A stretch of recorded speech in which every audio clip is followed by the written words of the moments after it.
یہ کہانی عالیہ سے شروع ہوتی ہے، جس کے والد ایک سرکاری ادارے میں اعلیٰ عہدے پر فائز ہوتے ہیں۔ کہانی تبدیلی گھر سے شروع ہوتی ہے جب عالیہ کے والد اپنے انگریز افسر پر قاتلانہ حملے کی صورت میں جیل کی ہوا کھا رہے ہوتے ہیں، اور عالیہ اور اس کی مغرور والدہ اپنے سے معاشی طور پر کم بڑے چچا کے گھر آ کر رہائش پذیر ہونے پر مجبور ہو جاتے ہیں۔ جب اس چھوٹے سے گھر میں ان کا سامان ترتیب دیا جا رہا ہوتا ہے، تبھی عالیہ ماضی کی یادوں سے جڑ جاتی ہے کہ کس طرح جب وہ آبائی گاؤں سے شہر کے ایک بنگلے میں منتقل ہوئے تھے جو کہ وہ اپنے انہیں سرکار کی طرف سے والد کو ملا تھا۔ میاں جی عالیہ کے دادا کے 3 بیٹے تھے، مظہر ہے اور اظہر۔ میاں جی کی 2 طوائف بیویاں بھی تھیں، جن کی اولادوں میں سے اسرار میاں کا ذکر اس ناول میں کثرت سے ملتا ہے۔ میاں جی کی 2 بیٹیاں ہیں، سلمہ اور نجمہ۔ مظہر میاں کی شادی ایک غریب خاندان کی لڑکی سے ہوتی ہے، جن سے ان کے 2 بیٹے جمیل اور شکیل ہوتے ہیں۔ اظہر میاں کی شادی ایک امیر کبیر اور پڑھے لکھے خاندان کی لڑکی سے ہوتی ہے، جن سے ان کی 2 بیٹیاں تہمینہ اور عالیہ ہوتی ہیں۔ منجلے چا کی 3 شادیاں ہیں، جن میں سے ایک بیوی سے چھی ہوتی ہے جو کہ مظہر چچا کے گھر رہائش پذیر ہے۔ عالیہ کی بڑی پیوپے اپنے ملازم سبحان کے ساتھ بھاگ کر شادی کر لیتی ہے۔ زچہ بچہ کے دوران ہی سلمہ پیوپے کی موت ہو جاتی ہے اور نوزائیدہ بچے کو اظہر اپنے ساتھ لے آتے ہیں۔ سلمہ کی موت نے دادی جان کو نیم پاگل سا کر دیا ہوتا ہے اور ان کا پہلے ساروب دبدبہ بھی باقی نہیں رہتا۔ حویلی میں ان کے اختیارات محدود جبکہ گاؤں میں عزت محدود ہوتی چلی گئی۔ میاں جی کی وفات کے بعد جلد ہی انہیں اپنا بوریا بستر سمیٹ کر شہروں کا رخ کرنا پڑا۔ مظہر چچا کے شہر میں منتقل ہوتے ہی ان کی سیاست میں دلچسپی زور شور سے بڑھنے لگی۔ اب تو خیر سے دادی جان بھی دما کی مریض ہو کر چارپائی پر پڑی سلمہ کو یاد کرتی رہتی تھی، اسی لیے کوئی روک ٹوک کرنے کے لیے باقی نہ رہا۔ نجمہ پیوپے ذرہ برار ان کی پرواہ نہ کرتی، دولت تو ہاتھ سے نکل گئی مگر نخرے نہ نکل سکے ان کے۔ مظہرچا تیزی سے بچی کچھی دولت سیاست پر لٹانے لگے۔ کانگریس اور ہندو مسلم اتحاد کی خاطر جلسے جلوسوں پر دولت کا استعمال ہونے لگا۔ غربت جب تیزی سے ان کی طرف بڑھنے لگی تو محلے میں ایک دکان کھول لی جس کو اسرار میاں دن رات محنت کر کے چلاتے تھے۔ اسرار میاں طوائف کے بیٹے ہونے کے ناطے کتے سے بھی کم درجہ کی حیثیت رکھتے تھے۔ اتنی محنت مشقت اور ہر برے وقت میں ساتھ دینے کے باوجود ان کی گھر میں کوئی اوقات نہیں تھی، یہاں تک کہ بچوں کے چچا ہونے کے باوجود انہیں بچوں سے دور رکھا جاتا تھا۔ کر یمن بوا اس گھر کی نمک خار خادمہ تھیں، باوجود یہ سبھی ملازم اس گھر کی مالی حیثیت دیکھتے ہوئے اس گھر کو چھوڑ کر جا چکے تھے، مگر کر یمن بوا آخری دم تک ساتھ نبھاتی ہے۔ گھر کے باقی افراد سوائے کر یمن ہوا اور عالیہ کی والدہ کے اسرار میاں کو ان کا جائز حق دلانا چاہتے ہیں، مگر کر یمن بوا ہر دم اسرار میاں کو ان کی اوقات یاد دلاتی رہتی ہے۔ دوسری جانب عالیہ کے والد کو شہر میں سرکار کی طرف سے بہت ہی بڑھیا بنگلہ ملتا ہے۔ ان کے ہمسائے ہندو ہوتے ہیں جن کی نوجوان بیٹی بیوہ ہو کر آ جاتی ہے۔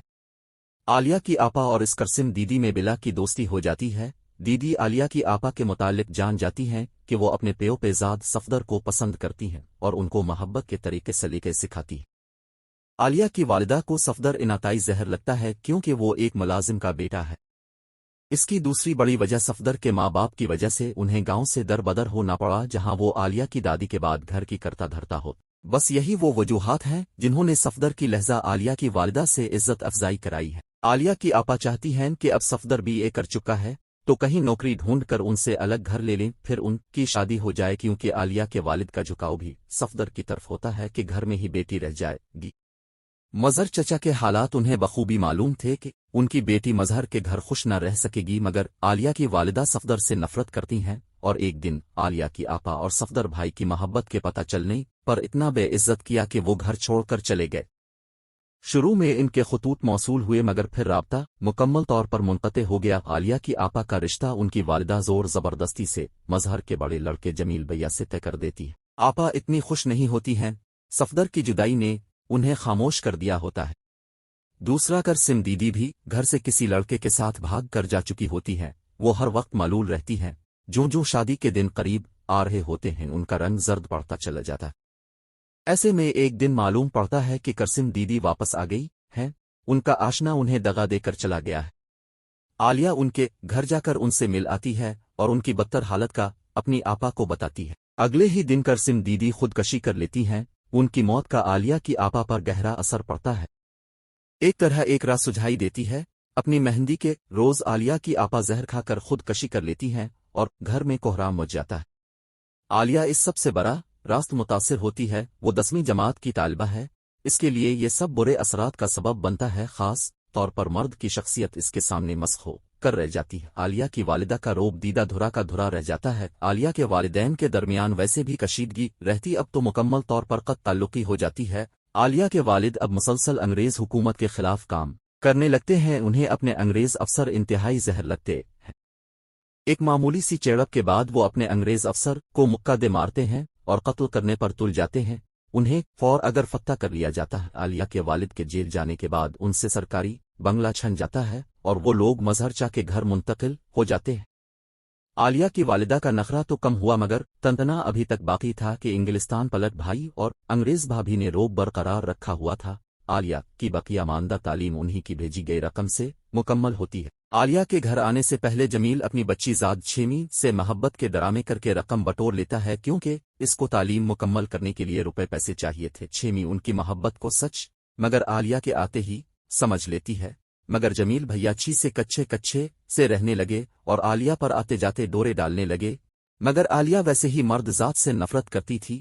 وہ جمیل کے انداز خوب سمجھتی تھی، اس لیے لفٹ نہ کراتی تھی، مگر جمیل کو آہستہ آہستہ عالیہ سے محبت ہو چلی تھی۔ جتنا وہ دور جاتی وہ اتنا اس کے قریب ہونے کو لپکتا، اس کے وہ اچھے عہدے کی تلاش میں تھا جو کہ بغیر تعلیم کے نامکمل اور تعلیم بنا روپے پیسوں کے نامکمل تھی۔ مظہر چا مسلسل انگریز بھگاؤ اور ہندو مسلم اتحاد پر پیسہ خرچ کیے جا رہے تھے۔ گھر کے خرچ کے لیے بامشکل رقم ملتی، یہاں تک کہ عالیہ کی والدہ نے گھر کے خرچ کے لیے رقم دینا شروع کر دی، مگر بات پر اسی خرچ دینے کے تانے دیتی تھی۔ ایک دن عالیہ کے والد کی موت جیل میں ہی ہو جاتی ہے۔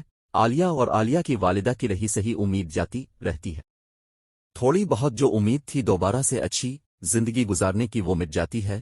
عالیہ خود کو بے بس محسوس کرتی ہے کیونکہ جمیل بھیا ان کے گرد اپنا شکنجہ کس رہے ہوتے ہیں۔ عالیہ کی اکلوتی دوست چھی جمیل بھیا کے عالیہ کی طرف مائل ہونے پر عالیہ سے نفرت کرنے لگتی ہے۔ ایسے میں حالات اس وقت بگڑ جاتے ہیں جب مظہر چچا کو بھی ہندو مسلم اتحاد کی خاطر جان سے ہاتھ دھونا پڑتی ہے۔ گھر بکھر کر رہ جاتا ہے۔ شکیل آوارہ گرد بن کر چوری چکری پر اتر آتا ہے اور جمیل سے حالات سنبھالے نہیں سنبھلتے۔ عالیہ کی بے رخی نے اس کو توڑ کر رکھ دیا ہوتا ہے۔ چھیمی بھی ان سے ناراض ہو جاتی ہے۔ چھیمی کے لیے آیا گاؤں کے ایک گوار گھرانے کا رشتہ منظور کر لیا جاتا ہے جہاں اس کے ساتھ بدتر سلوک کیا جاتا ہے۔ ایک بیٹی کی ہی پیدائش پر وہ لوگ اسے گھر سے باہر کرتے ہیں۔ وہ واپس مظہر چچا کے گھر منتقل ہو جاتی ہے۔ آمدن نہ ہونے کے برابر ہوتی ہے۔ ہر طرف ہندو مسلم فسادات نے قہر برپا کر رکھا ہوتا ہے۔ انہی حالات میں ایک دن بالآخر پاکستان بن جاتا ہے۔ عالیہ کے امیر ماموں اپنی انگریز بیگم کے ساتھ پاکستان منتقل ہو جاتے ہیں اور کچھ ہی دنوں کے بعد عالیہ کی والدہ اور عالیہ کے لیے جہاز کے ٹکٹ ڈاک پر ارسال کر دیتے ہیں۔ عالیہ کی والدہ پھولے نہیں سماتی اور پاکستان جانے کی تیاری کرنے میں مصروف ہو جاتی ہیں۔ عالیہ مظہر چا کے خاندان کو چھوڑ کر جانا نہیں چاہتی مگر ماں کی وجہ سے مجبور ہوتی ہے۔ عالیہ کی والدہ رسمی طور پر مظہر چچا کے خاندان کو ساتھ چلنے کا کہتی ہے مگر وہ لوگ انکار کر دیتے ہیں۔ آخر وہ دن آ ہی جاتا ہے جب عالیہ اور اس کی والدہ کو پاکستان جانا ہوتا ہے۔ جمیل بھیا بہت کوشش کرتے ہیں کہ عالیہ مت جائے مگر ان کی سنتا ہی کون تھا۔ اسرار میاں عالیہ وغیرہ کا سامان ہوائی اڈے پر پہنچوا دیتے ہیں اور عالیہ اپنی والدہ کے ساتھ روانہ ہو جاتی ہے۔ پاکستان آ کر ان پر اپنے خود غرض ماموں کی اصلیت کھل جاتی ہے جب وہ بے آسرا بہن بھانجی کو ایک الگ بنگلہ لے کر دیتے ہیں اور عالیہ کو خود اسکول میں پڑھانا پڑتا۔ ہندوستان سے مظہر چچا کے خاندان سے خط و کتابت سے پتہ چلتا ہے کہ شکیل گھر چھوڑ کر چلا گیا ہے۔ پھر اسرار میاں کی گمشدگی کی خبر ملتی ہے۔ اس کے بعد جمیل بھیا اور چھیمی کی شادی کی خبر ملتی ہے۔ چھیمی بہت خوش تھی کہ جمیل بھیا نے اس کی بیٹی کو اپنی بیٹی بنا لیا تھا۔ اس خبر نے غیر محسوس انداز میں عالیہ کو مغموم کر دیا۔ وہ چڑچڑی سی رہنے لگی۔ انہی دنوں میں ایک دن ان کے گھر ایک ڈاکو گھس آتا ہے جس کے پیچھے پولیس لگی ہوتی ہے۔ بعد میں وہ شکیل نکلتا ہے۔